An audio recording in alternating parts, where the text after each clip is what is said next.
Olá, graça e paz da parte de Deus, nosso Pai, da parte de nosso Senhor e Salvador, Jesus Cristo, seja com você. Meu nome é João Davi, aqui do canal João Davi, Assuntos do Caminho, porque Jesus disse: eu sou o caminho e a verdade e a vida. Ninguém vem ao Pai se não for por meio de mim. E hoje, mais uma vez, refletindo aqui no Talmidinho, passo a passo de Jesus Cristo, nosso Senhor, vamos ler no Evangelho de Mateus e depois fazer aquelas análises a partir do comentário de Ed René Kivitz, no Talmidim, o passo a passo de Jesus. Então, Mateus capítulo 8, versículos de 1 a 4 diz assim, olha: quando ele desceu do monte, grandes multidões o seguiram. Um leproso, aproximando-se, adorou-o de joelhos e disse: Senhor, se quiseres, podes purificar-me. Jesus estendeu a mão, tocou nele e disse: quero, seja purificado.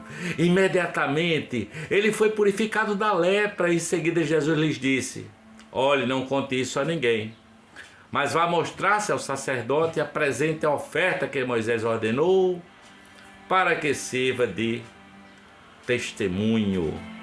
Veja só, Mateus escreveu seu evangelho imaginando que seus leitores prioritários seriam integrantes da comunidade judaica daquela época, não é?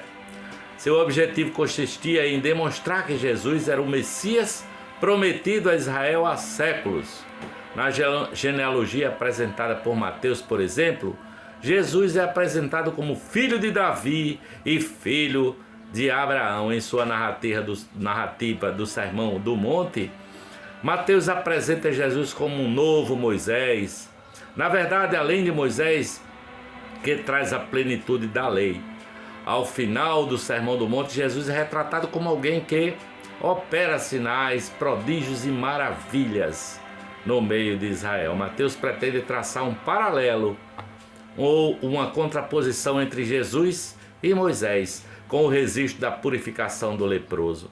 Mateus começa a narrar o primeiro de um ciclo de 10 milagres realizados por Jesus, fazendo uma clara referência às 10 pragas do Egito e aos 10 milagres consequentes operados por Moisés no contexto do êxodo do Egito.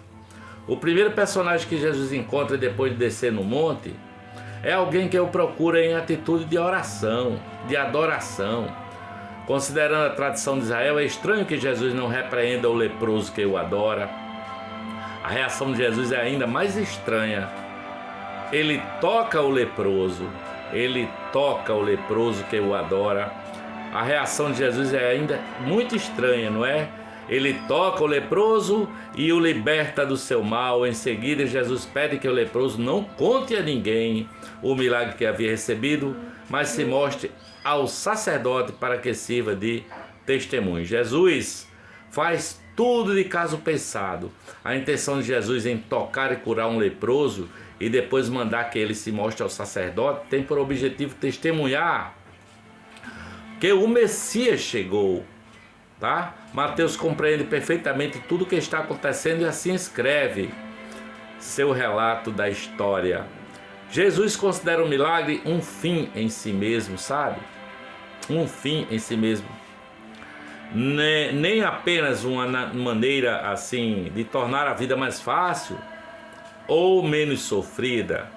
O milagre é um carimbo, um sinal de sua identidade messiânica. Ao afirmar sua messianidade, Jesus reivindica o poder e a autoridade, não só para curar um leproso, mas também para abençoar toda a nação de Israel e, por fim, todo o universo. Em Jesus, o reinado de Deus invade a história. Venha a nós o vosso reino, o reino entrou. Mais importante que receber milagre de Jesus é saber quem ele é e cair de joelho aos seus pés. Continuamos aqui analisando o Talmidinho passo a passo de Jesus em Mateus capítulo 8, versículo de 5 a 7. Diz assim: entrando Jesus em Cafarnaum, dirigiu-se a ele um centurião pedindo-lhe ajuda e disse: Senhor, meu servo está em casa paralítico em terrível sofrimento. E Jesus lhe disse: eu irei curá-lo. Mateus 8, de 5 a 7. É interessante o fato de que Mateus resiste esse segundo de uma série de 10 milagres, aproximando as expressões terrível sofrimento e o nome da cidade de Cafarnaum, onde moravam o apóstolo Pedro e também o próprio Jesus, não é? O nome da cidade, Cafarnaum. Um dos aspectos mais bonitos das narrativas, especialmente se você, como eu, acredita que todos os detalhes da Bíblia são importantes, é que a palavra Cafarnaum significa aquele que consola. Mateus narra, portanto, a história de um homem em terrível sofrimento, que na cidade da consolação é apresentado a quem pode consolá-lo, sabe? E ouve sua voz dizendo: eu vou curá-lo. Fico me perguntando se Jesus estava se referindo à paralisia ou ao sofrimento daquele homem. Evidentemente Jesus vai curá-lo da paralisia, mas não posso deixar de pensar que o milagre mais extraordinário não é a cura da paralisia, não é? Mas a oferta de algo mais profundo, que existe apenas nas mãos de Deus e que é derramado sobre o homem que sofre. Algo que faz toda a diferença, inclusive quando o sofrimento não cessa. O grande milagre é a oferta da consolação.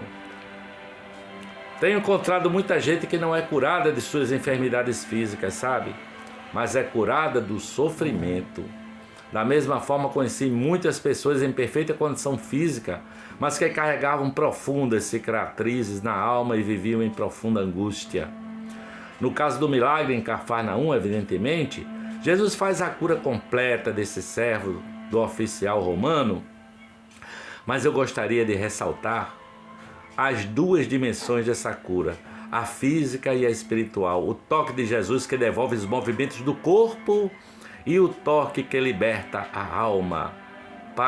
Peça a Deus não apenas um corpo saudável, mas também e sobretudo uma alma livre, uma alma liberta, uma alma que possa dar glória, glorificar ao Deus do céu e da terra. Mateus capítulo 8, versículo de 5 a 13 diz assim, olha: entrando Jesus em Cafarnaum,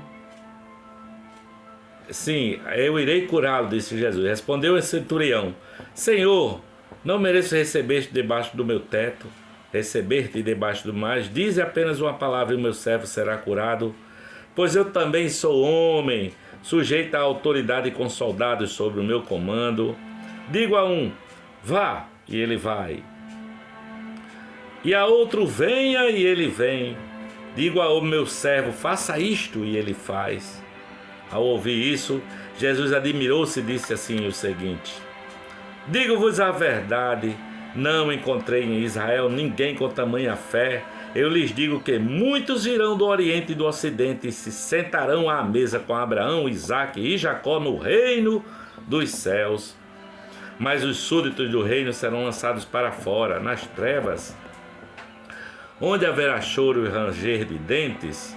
Então Jesus disse ao centurião: vá, como você creu, assim lhe acontecerá.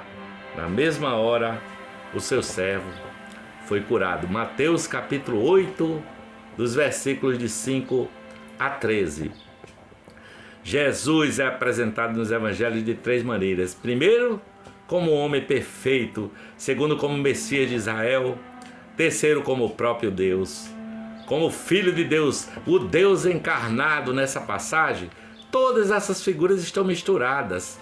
Ele é o Messias prometido a Israel porque faz uma referência ao reino dos céus associado a Abraão, a Isaque e a Jacó. Ele é o homem perfeito porque os sinais e maravilhas que opera, apesar de serem indicativos de sua identidade messiânica, ele os faz como um homem completamente submisso ao Espírito Santo. Mas Jesus é Deus e esse comandante romano centurião sabe disso. Ele diz: eu reconheço sua autoridade como Senhor. Diz ele: você não precisa ir até a minha casa. basta que dê uma palavra de ordem. O raciocínio é provavelmente baseado na narrativa da criação apresentada em Gênesis. Deus criou o mundo dando palavras de ordem e a partir de suas ordens todas as coisas vieram a existir. Jesus é Deus e como tal não reconhece limites de tempo, distância ou obstáculos. E nenhuma força, poder ou entidade que possa se opor à sua vontade. Por trás dessa narrativa, a cura de um servo, de um oficial romano que reconhece sua autoridade suprema, existe uma mensagem bastante sutil para nós. Hoje, essa mensagem para nós hoje, né? Mais ousadamente explícita para os leitores daquela época. Mateus está ocupado em revelar a identidade de Jesus, o homem perfeito, o Messias de Israel, Deus em forma de gente.